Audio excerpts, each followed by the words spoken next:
Hello दोस्तों, जय हिंद। स्वागत है आपका अपने यूट्यूब चैनल पर। दोस्तों, आज हम आपके लिए एक बहुत ही महत्वपूर्ण वीडियो लेकर के आए हैं जो कि भारतीय इतिहास से रिलेटेड होने वाला है। आज का हमारा टॉपिक क्या रहेगा दोस्तों? जैन धर्म। ठीक है दोस्तों, आज का अपना टॉपिक रहेगा जैन धर्म।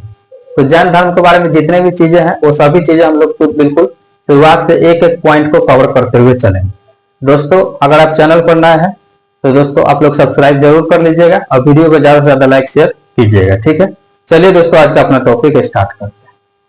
देखिए दोस्तों, सबसे पहले जैन धर्म के बारे में जानते हैं कि जैन धर्म के संस्थापक यानी प्रवर्तक कौन थे। तो दोस्तों, जैन धर्म के संस्थापक या प्रवर्तक बोल सकते हैं ऋषभ देव थे, जिनको हम लोग आदिनाथ के नाम से भी जानते हैं। ठीक है दोस्तों, उसके बाद हम लोग एक चीज जानते हैं कि उत्पत्ति कहां से हुआ है। जैन हम क्यों कहते हैं जैन?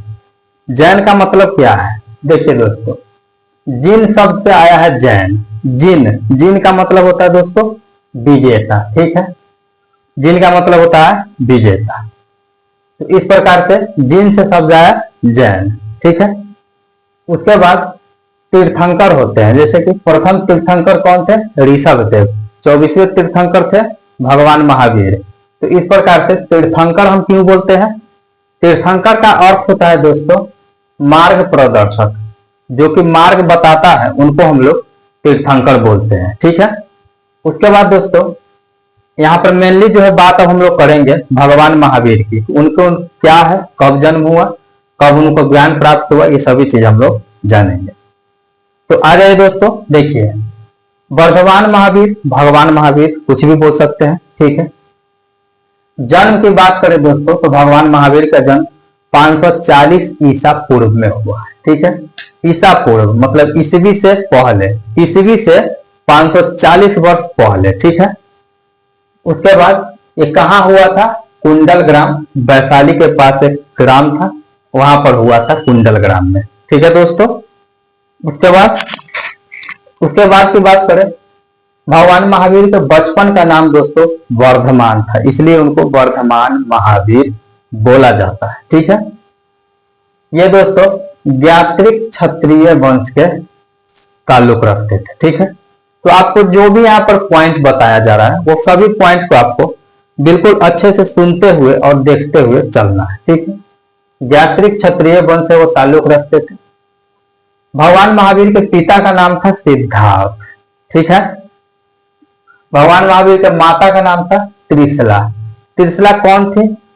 लिच्छवी के शासक चेतक की बहन थी। ठीक है, तो ये भी आपको ध्यान में रखना है कि भगवान महावीर के जो माता थी वो लिच्छवी के शासक चेतक की बहन थी। ठीक है, उसके बाद पत्नी की बात करें तो उनकी पत्नी का नाम था यशोदा। ठीक है, उसके बाद पुत्री का नाम क्या था? अनुज्या या प्रियदर्शनी। ठीक है, अनुज्या या प्रियदर्शनी। उनके पति कौन थे? अनुज्या या प्रियदर्शनी, यानी कि भगवान महावीर के दामाद कौन थे? जमाली। ठीक है, इनको ध्यान रखिएगा, नाम आगे भी इनका एक जरूरी रोल आएगा इसमें। ठीक है, कितना हम लोगों ने कवर किया। अब हम लोग आगे चलते हैं, ये इनका जीवन परिचय हो गया। अब हम लोग आगे चलते हैं। 30 वर्ष की अवस्था में गृह त्याग, उन्होंने अब 30 वर्ष की अवस्था में जब हुआ तो उन्होंने अपना गृह छोड़ दिया। ठीक है, किससे परमिशन लेकर के? अपने बड़े भाई नंदीवर्धन से परमिशन लेकर के उन्होंने गृह त्याग किया। ठीक है, गृह त्याग किया। फिर दोस्तों 12 वर्षों की कठोर तपस्या की। ठीक है, उसके बाद जब वो 12 वर्ष से कठोर तपस्या करने के बाद ऋजुपालिका नदी के तट पे, ठीक है, ध्यान में रखना है ऋजुपालिका नदी। ठीक है, ऋजुपालिका नदी के तट पर साल वृक्ष के नीचे। ठीक है, भगवान बुद्ध का जब बात आएगा तो बोधि वृक्ष इसको बोलते हैं। ठीक है, लेकिन यहाँ पर साल वृक्ष के नीचे कैवल्य। ठीक है, ये कैवल्य क्या है? कैवल्य का मतलब होता है ज्ञान। ठीक है, कैवल्य यानी कि ज्ञान प्राप्त हुआ। ठीक है, जैन धर्म में कैवल्य बोला जाता है, इसलिए हम लोगों ने कैवल्य को भी यूज किया है। ठीक है, ये हुआ। ठीक है, इसके बाद वे जिन या विजेता कहलाए। ठीक है, जब उनको ज्ञान प्राप्त हो गया तब वो जिन या विजेता कहलाए। ठीक है, आगे चलते हैं। महावीर जैन धर्म के 24वें तीर्थंकर थे। तीर्थंकर का मतलब दोस्तों आपको पता है, पथ प्रदर्शक, मार्ग प्रदर्शक, ठीक है। तो वे 24वें थे, ठीक है। अन्य नाम की बात करें कि भगवान महावीर कौन कौन अन्य नाम से जाने जाते थे, तो उनको अन्य नाम थे जैसे कि जिन, अरहत, नाथ, पुत्र, केवलीन, निर्ग्रंथ, ठीक है। ये अन्य नामों से वो जाने जाते थे, ठीक है दोस्तों। आगे आ जाइए दोस्तों। क्या मेरा पढ़ाने का तरीका आपको अच्छा लग रहा है, जो मैं पॉइंट वाइज पढ़ाता हूं, या आपको कोई लगता है कि इसमें और कुछ इंप्रूवमेंट करने की जरूरत है, तो आप लोग कमेंट जरूर कीजिएगा दोस्तों, ठीक है। सजेशन हमेशा लेते रहना चाहिए, ठीक है। चलिए आ जाइए। देखिए निधन की बात करें दोस्तों, तो उनका निधन हुआ था 468 ईसा पूर्व, ठीक है। देखिए दोस्तों, जन्म 540 और मृत्यु 468।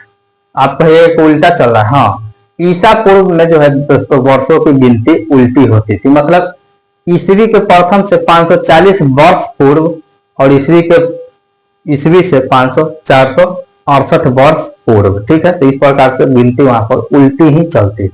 इसके बारे में हम एक वीडियो बनाएंगे ताकि आपको पूरा क्लियर हो जाए, ठीक है। 72 वर्ष की आयु में उनका निधन यानी निर्वाण हुआ था, ठीक है। कहां पे हुआ था? पावापुरी, आज के नालंदा जिले के राजगिर में, यानी कि राजगीर में, सुष्टपाल राज्य में, ठीक है। सुष्टपाल के एक शासक थे, उनके राज्य में उनका निर्वाण या निधन हुआ था, ठीक है। तो ये थे भगवान महावीर से जुड़े हुए जितने बिंदु हैं, ठीक है। अब हम लोग आएंगे दोस्तों आगे आगे कि जैन धर्म में और क्या क्या चीज हुआ, ठीक है। जैन धर्म के सिद्धांत अब हम लोग पढ़ेंगे कि जैन धर्म में क्या क्या सिद्धांत है, ठीक है। आ जाइए। फर्स्ट देखिए है पंच महाव्रत। ये पंच महाव्रत क्या है दोस्तों, आपको ध्यान में रखना है। पंच महाव्रत जैसे फर्स्ट में है अहिंसा। अहिंसा का मतलब क्या होता है? हिंसा नहीं करना, मार पीट नहीं करना, मार काट नहीं करना, ठीक है। तो ये पहला महाव्रत हो गया। दूसरा है सत्य, ठीक है। सत्य का मतलब होता है झूठ नहीं बोलना, सत्य का दूसरा महाव्रत ये हो गया। तीसरा है अस्तेय। अस्तेय का मतलब क्या होता है? चोरी नहीं करना। दोस्तों जो वर्ड का जो मतलब है आपको ध्यान में रखते हुए चलना है, ठीक है दोस्तों। अस्तेय का मतलब चोरी नहीं करना। उसके बाद आता है चौथा अपरिग्रह। अपरिग्रह का मतलब धन अर्जित नहीं करना है, ठीक है। उसके बाद ब्रह्मचर्य, मतलब ब्रह्मचर्य का पालन करना, ठीक है। देखिए दोस्तों ये जो चार है ऊपर वाले, अहिंसा, सत्य, अस्तेय, अपरिग्रह, ये दोस्तों पार्श्वनाथ के द्वारा दिया गया था। पार्श्वनाथ दोस्तों ये थे 23वें तीर्थंकर, ठीक है। 23वें तीर्थंकर थे, उसके बाद 24वें हुए भगवान महावीर। तो ये पार्श्वनाथ जो तीर्थंकर थे उनके द्वारा अहिंसा, सत्य, अस्तेय, अपरिग्रह दिया गया। एक जो लास्ट का है ब्रह्मचर्य, वो भगवान महावीर के द्वारा, जो कि 24वें तीर्थंकर थे, उनके द्वारा जोड़ा गया ब्रह्मचर्य। तो आपको यह ध्यान में रखना है कि ब्रह्मचर्य किनके द्वारा जोड़ा गया? भगवान महावीर के द्वारा, ठीक है। उसके बाद अनुव्रत क्या होता है?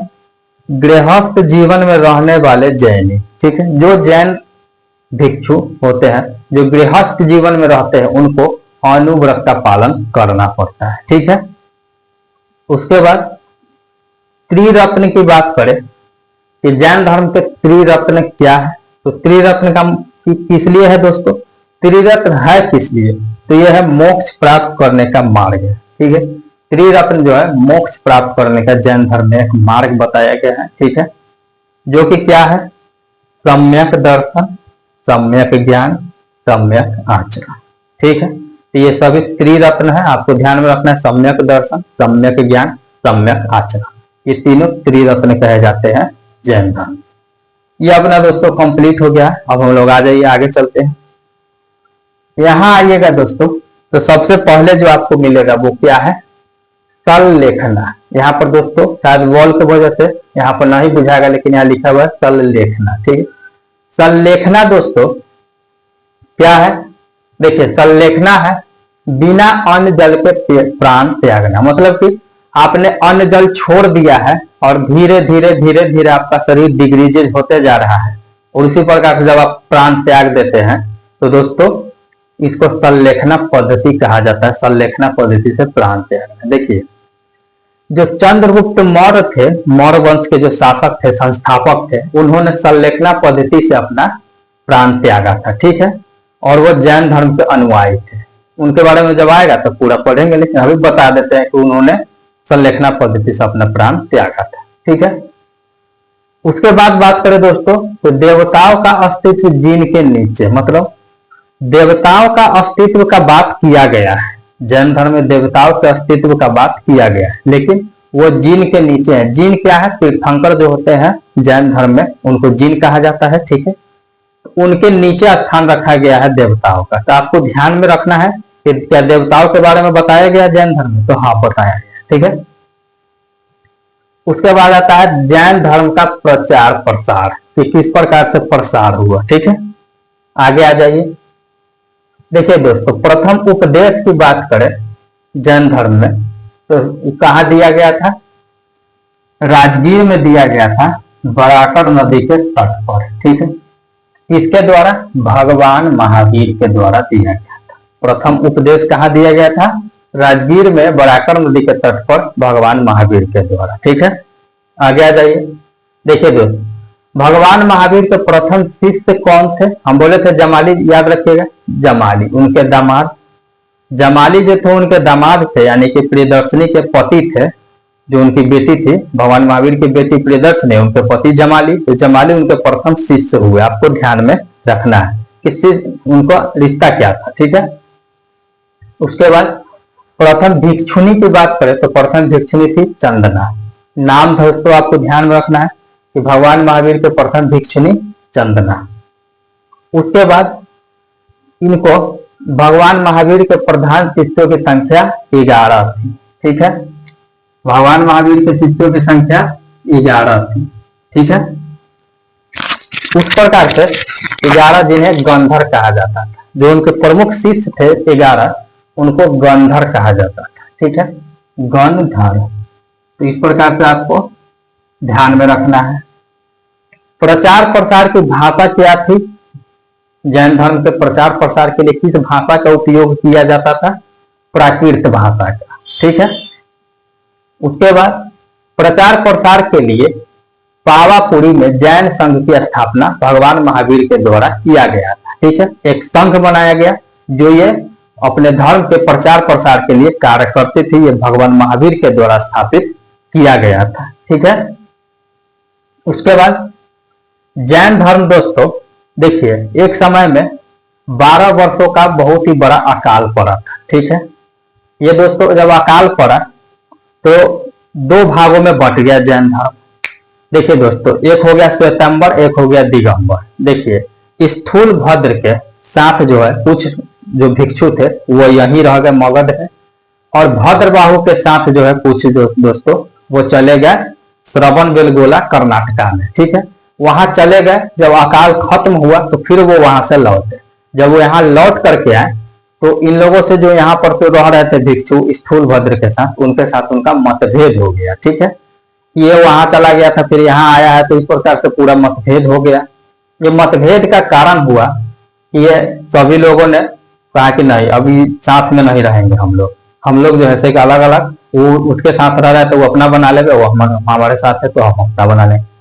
तो दोस्तों जो यहाँ रह गए स्थूल भद्र के साथ, उनको क्या बोला गया? श्वेतांबर। ठीक है, मगध के जैन।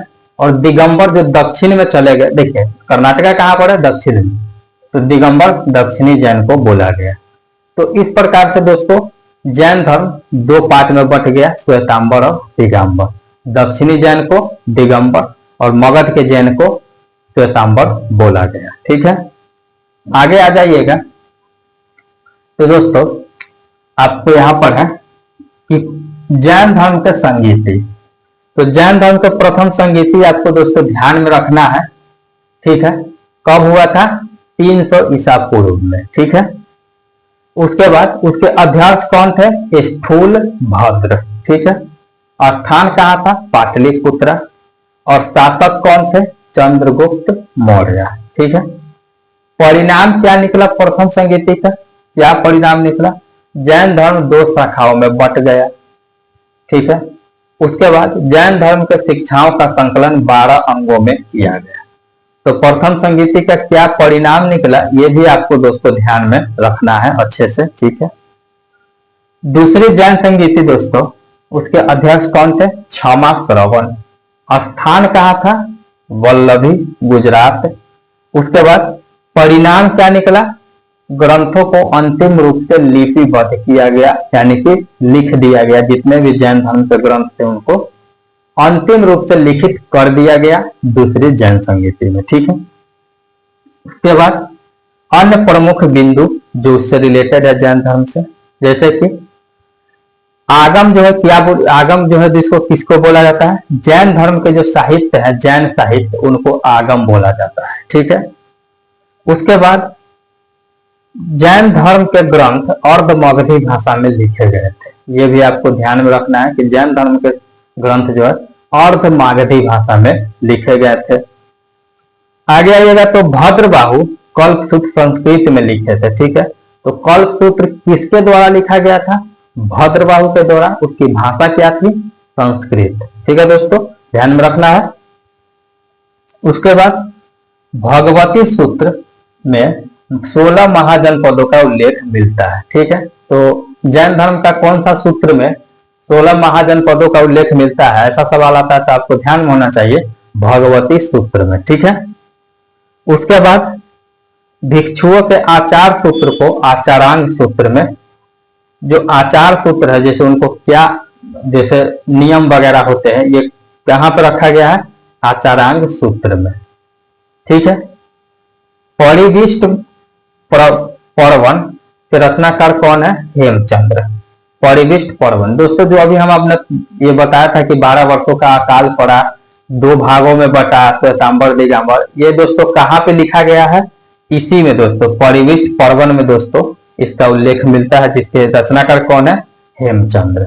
ठीक है, उसके बाद महावीर के अनुयायी जो शासक वर्ग थे, कौन कौन जो फेमस शासक थे जो महावीर, भगवान महावीर के अनुयायी थे, यानी कि जैन धर्म के अनुयायी थे, वो कौन कौन थे आपको जानना जरूरी है। जैसे चंद्रगुप्त मौर्य सबसे फेमस, सबसे दोस्तों फेमस राजा थे। उसके बाद लिच्छवी नरेश चेटक, यानी लिच्छवी के राजा जो चेटक थे वो भी जैन धर्म के अनुयायी थे। अमोघ वर्ष जो थे वो राष्ट्रकूट वंश के राजा थे, वो भी जैन धर्म के अनुयायी थे। उसके बाद खारवेल जो है दोस्तों, यानी कि कलिंग के जो राजा थे, कलिंग नरेश खारवेल, वो भी जैन धर्म के अनुयायी थे। और चंद्र प्रघोत अवंती के राजा थे, वो भी दोस्तों आपको जैन धर्म के अनुयायी थे।